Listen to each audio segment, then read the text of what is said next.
Hey, I'm Destiny from Blackout Music, and I'm here with Marshall Traver. Hello. Hi. Hi. How are you? Good. How are you? I'm okay. Awesome. So, tell us about your music.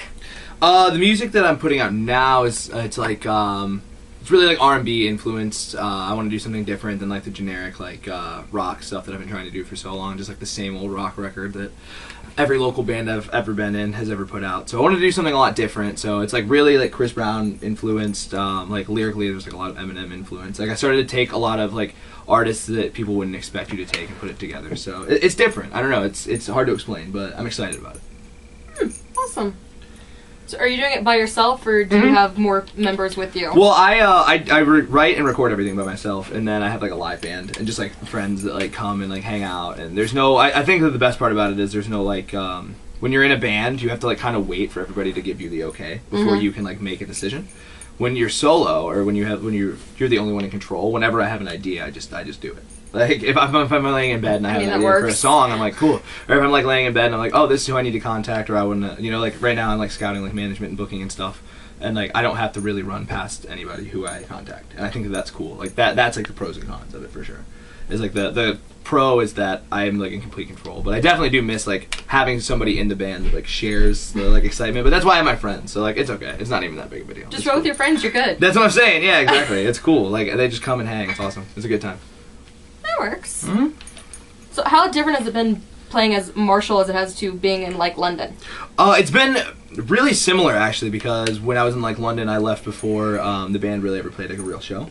It was so short-lived. Like my time in that band was so short-lived. So it's been really similar. Now I've only done one show, and it's been all acoustic. I've been doing all these private shows the same way I've been doing the like London thing. But there is, I have stuff confirmed for full band shows. It's just not out yet, but it's coming.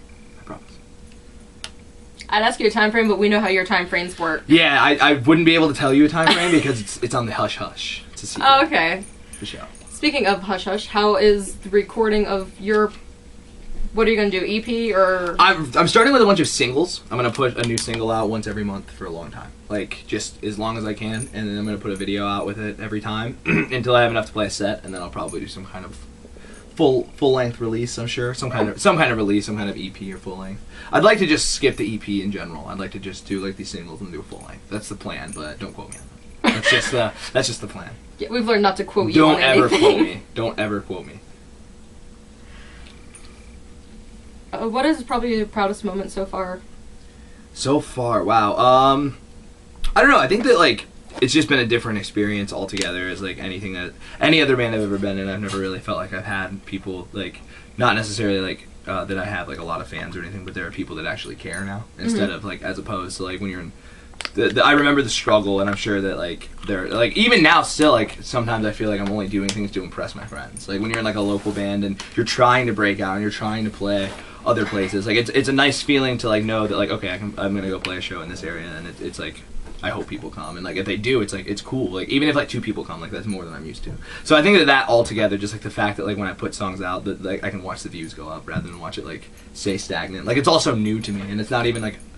I'm not even like a big name or anything at all. It's just the fact that I'm starting to finally crawl out of that little barrier that like I'm so used to being in. It's like it's so exciting. Like all together, it's so exciting. I'm hyped on it. It's cool. That's cool. What has inspired you to make these singles and? I like lyrically. Is that what you're asking? Yeah. It's all really like something that I listen to is I listen to a lot of sad music, but I don't like listening to sad music that makes me sad. So I wanted to write this music and like kind of hide the lyrical content in a way to where you can take it however you want. So a lot of it is like most of it is about like darker subjects like betrayal and being like cheating and all this crazy stuff that happens with like relationships or like shitty friends and stuff. And yeah, so a lot of it's like that, but a lot of times I'll like kind of hide it so it doesn't really like I don't want people to listen to the song and be like, oh, okay, this kid is psychotic. Like, he is really mad, and yeah. So I mean, it's cool. I kind of look at every song as like a little game, like like metaphor game. It's cool. I'm having a lot of fun with it. I think these are the better lyrics that I've ever written, like ever. So I'm really excited about that. That's cool.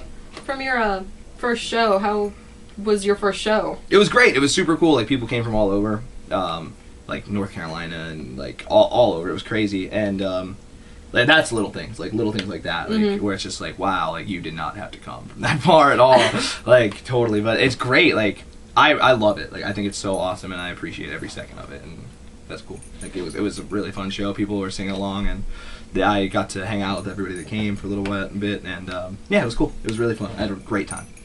That's cool. I was gonna say, have you noticed, like, anyone singing along to, like, clips you've put out or something? Yeah, totally. Like, something that's cool to me is that I put out this clip of a song called Hostage that'll be out really soon, if it's not out by the time that this is out.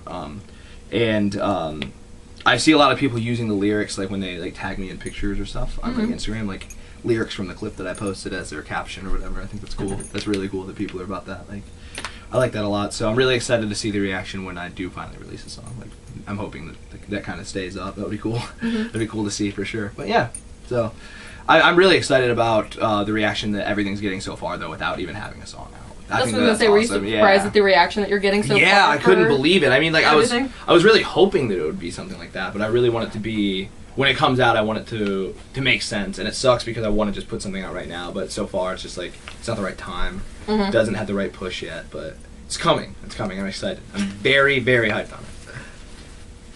Yeah. That's good. Thanks. I appreciate it. Well, I have to say, so far from what we've heard, it sounds amazing. Thank you so much. That really does mean a lot. What's one thing you can't live without? My phone. Definitely my phone. Won't even think twice about it. My phone. You sound like such a...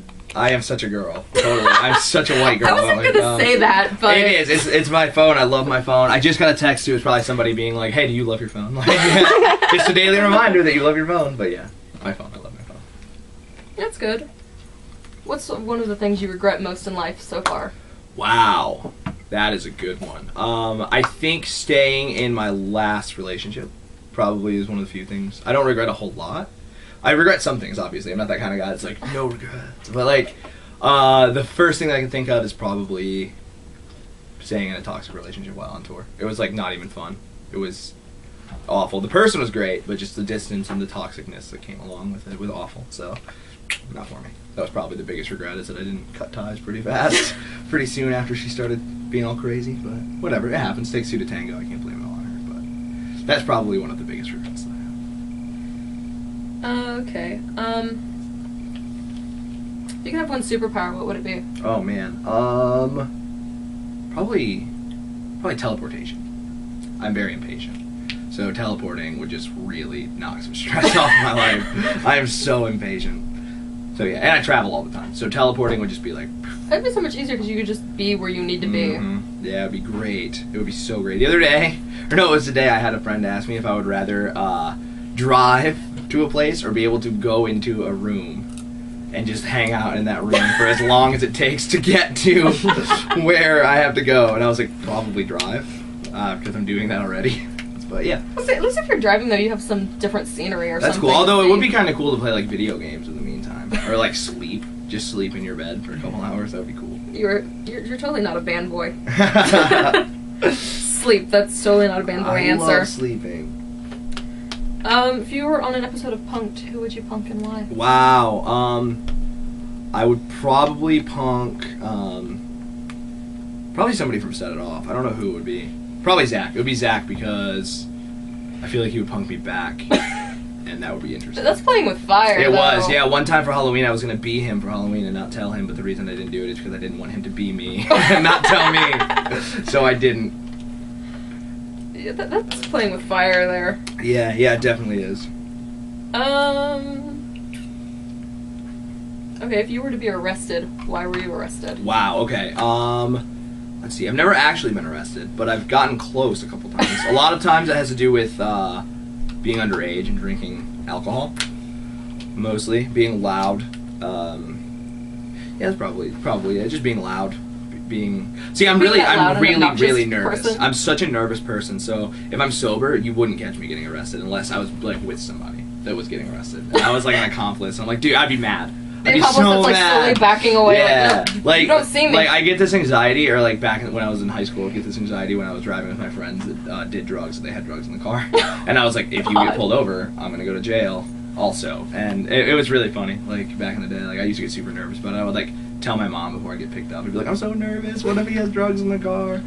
So yeah, I'm really nervous. But if I had been drinking at all, like, and I get arrested, like, it makes sense.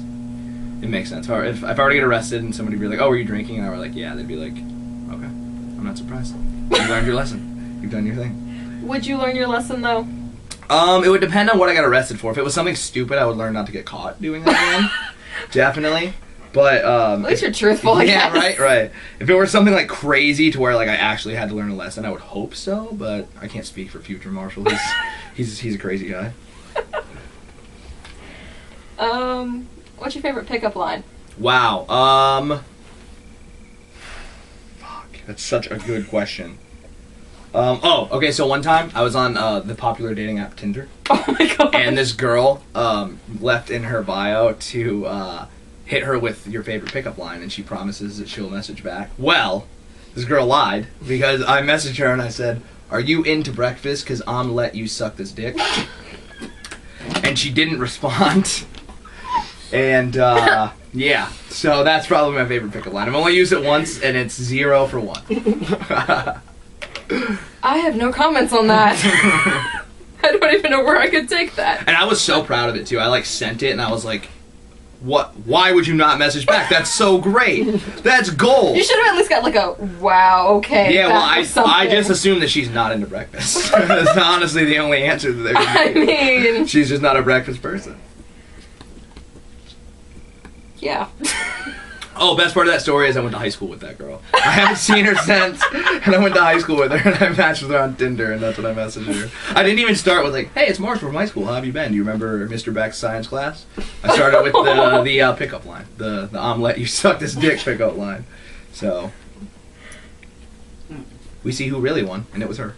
It was her. It was her. She won that round, huh? She did. She did. You can't win them all, though. It's okay. It's okay. Just gotta get back up on that high horse. Someone out there's gonna like breakfast. That's all I'm saying. If you could trade lives with anyone, who would it be? Dead or alive? Probably like. Wow, that's a good question. I would find a very pretty female, and I would give her the. I would dazzle her. I would buy her a nice drink. And I would take her back to my hotel room, and then I would snap my fingers, and we would switch bodies, and then I would find out what it would be like to have sex with me. You're a genius. Yeah. So. I mean, what works, I guess. And that's exactly what I want. I'm very curious. I would be like, okay, this is what I need to fix. This is what I can't fix, unfortunately. But yeah, that's what I would do.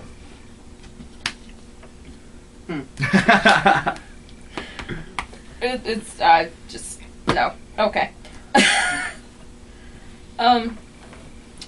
You notice online if you get recognized more for being Marshall or as SIO's merch guy? What's cool is I've been trying to make an effort to not be known as Set It Off's merch guy, just because there is going to be a day where I won't be, and where I want to be known as Marshall. So lately it's been more Marshall, which is great, especially because of like the whole online thing that I do, where like I like to go through people's tweets and Instagrams and stuff. So like when people find me, I try and like talk back to them if I can. Like sometimes the more I get, like the harder it gets to respond. But I always try to, and I want to kind of carry that Marshall name instead of Set It Off, but.